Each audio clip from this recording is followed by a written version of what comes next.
Siamo con il nuovo presidente del Consiglio Comunale di Agrigento, Aurelio Trupia dell'MPA, ma da oggi ovviamente il presidente del Consiglio Comunale che dovrà garantire tutti i consiglieri comunali, dunque una figura super partes. Presidente, oggi le prime ore di lavoro, i primi adempimenti, ecco, cosa ha fatto?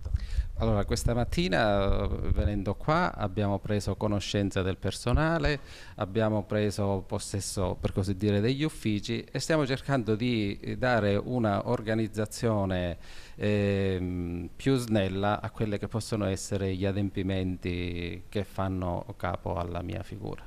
Hai in mente qualche novità, come poter dare slancio all'attività di Aula Sollano? Ma idee ben precise in questo momento sono rivolte principalmente all'informatica. Già ho visto che il Comune in questo senso è molto avanti, in quanto le delibere vengono pubblicate quasi in tempo reale e cercheremo anche di apportare eventualmente delle modifiche per far sì che i cittadini vivano quello che diciamo i lavori all'interno dell'aula.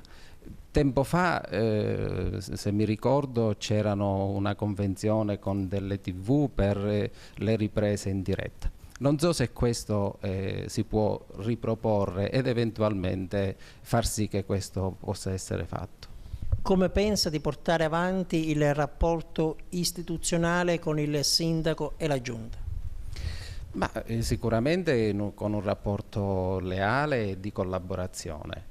Noi dobbiamo fare in modo che le proposte che ci vengono fatte dal sindaco e dalla giunta vengano portate in consiglio, discusse e se meritano a essere approvate.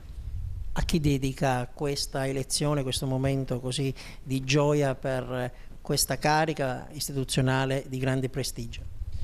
Ma sicuramente la dedico a mia moglie, perché con sacrificio personale mi sta accompagnando in questa nuova esperienza per me politica.